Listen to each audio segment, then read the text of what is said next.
वित्त मंत्री जगदीश देवड़ा का मंत्री बनने के बाद पहली बार मंदसौर आगमन हुआ, जिसके तहत वित्त मंत्री जगदीश देवड़ा का मंदसौर सर्किट हाउस पर भाजपा दक्षिण मंडल के कार्यकर्ताओं द्वारा आतिशबाजी कर ढोल नगाड़ों के साथ भव्य स्वागत एवं सम्मान किया गया।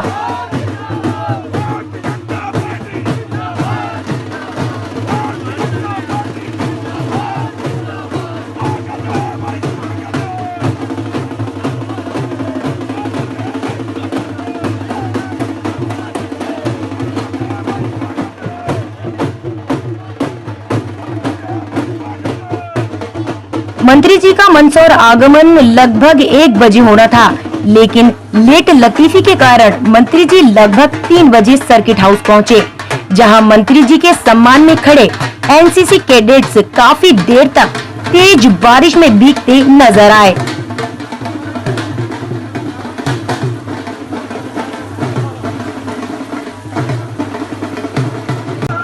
गौरतलब है कि पूरे देश में कोरोना काल लोगों पर अपना कहर बरपा रहा है, जिसके तहत कोरोना से बचने के लिए शासन प्रशासन द्वारा सोशल डिस्टेंसिंग के नियमों का पालन करने के सख्त निर्देश दिए जा रहे हैं। लेकिन मंत्री जी के आगमन पर सर्किट हाउस पर भाजपा कार्यकर्ता शासन के नियमों का उल्लंघन करते नजर आए।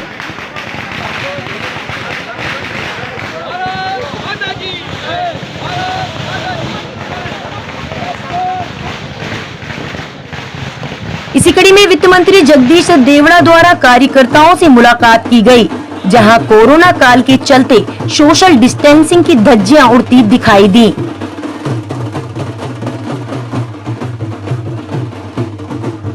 जो कुछ उनने कहना था वो सब जनता के सामने कहा, लेकिन उसका पालन बिल्कुल नहीं किया।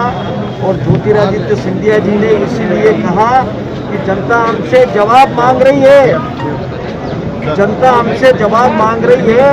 आप या तो 2 लाख के कर्जे माफ करो, बेरोजगारों का रोजगार भत्ता दो, जो कुछ उन्होंने आपने कहा वो पूरा करो, नहीं तो फिर मुझे सड़क पर उतरना पड़ेगा। लेकिन सब अब बीजेपी से मांग उठ रही है 2 लाख का कर्जा बीजेपी।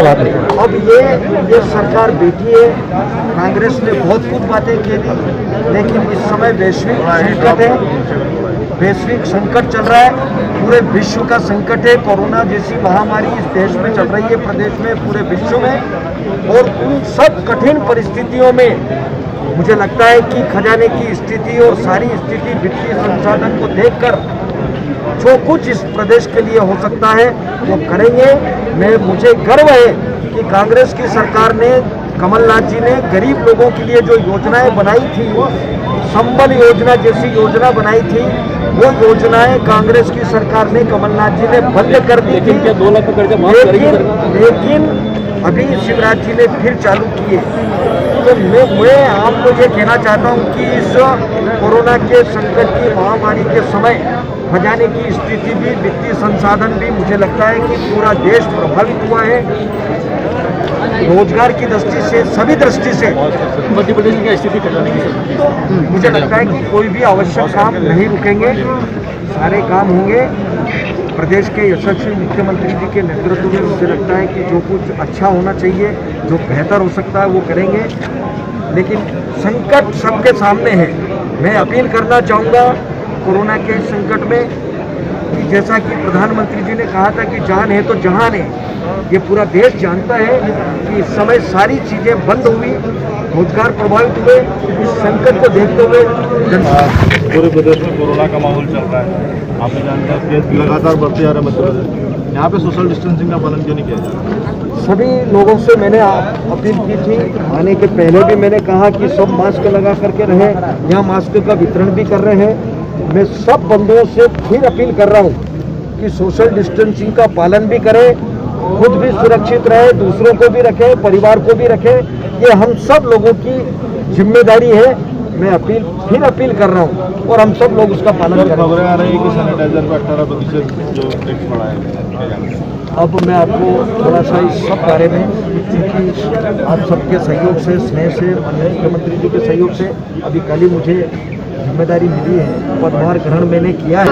आप बीजेपी के जो लोकल कार्यकर्ता हैं, जो पुराने कार्यकर्ता हैं, उनको आप कैसे मैनेज करेंगे, कैसे हैंडल करेंगे? सब कार्यकर्ता को मैनेज करने की आवश्यकता नहीं है। बहुत हमारे कार्यकर्ता बड़े निष्ठावान कार्यकर्ता है, नीति के साथ चलने वाले, भारतीय जनता पार्टी विचारधारा के आधार पर चलने वाली पार्टी है। कोई मतभेद नहीं है और आने वाले लोगों का इस पार्टी में स्वागत है, अभिनंदन। मंत्रालय के साथ मंत्रिमंडल विस्तार के बाद कहीं कार्यकर्ताओं में या कुछ और नेता थे जिनसे मुख्यमंत्री मिला था उनको कहीं ना कहीं नाराजगी बढ़ी है। ये बात सत्य है कि संख्या लिमिट है, सभी लोगों में क्षमता है, सब लोग उस मंत्री बनने के दायित्व को संभालने के लायक लोग हैं, लेकिन सीमित संख्या है उसमें जो कुछ बन सकता वो माननीय मुख्यमंत्री जी के क्षेत्र का अधिकार है, क्षेत्राधिकार आपके वित्त मंत्री बनने के बाद जो मंसूर जिला उसको क्या प्रायोरिटी सबसे पहले जो कुछ यहाँ पर जनता की भावनाओं के अनुरूप जो कुछ कर सकता हूँ मैं इस वित्त विभाग के माध्यम से वो मैं करने को माननीय सर उपचुनाव है और सुमात्रा भी कहीं ना कहीं बड़ी जिम्मेदारी है, आपको भी पार्टी कहीं ना कहीं बड़ी जिम्मेदारी वहाँ से सौंपेगी, तो क्या लगता है सुमात्रा ग्रहण का दायित्व तो सौंप रखा है। उनको दे दो ना हमारे सांसद जी, हमारे सब लोग मिलकर के पार्टी के पदाधिकारी सब लोग मिलकर के काम करेंगे और वो सीट चुनाव जीतेंगे। सर, गुना में जिन लोगों को पुलिस ने मारा है उन्हीं के खिलाफ शासकीय कार्य में बाधा डाली, इसको आप क्या देखते हैं, किस तरह से देखते हैं? ये थोड़ा सा मुझे लगता है कि विवेचना वगैरह होगी, वहाँ पर जो जाँच नहीं होगी, वो जाँच में जो लोग दोषी पाए जाएंगे। तो आपको लगता है कहीं ना कहीं जिन लोगों के ऊपर कार्रवाई हुई है? यहाँ मैं वहाँ प्रत्यक्ष तो था नहीं, लेकिन जो कुछ सुना है। संवाददाता सरवर खान के साथ कुर्बानो सैफी, शेख वर्ल्ड न्यूज, मंदसौर।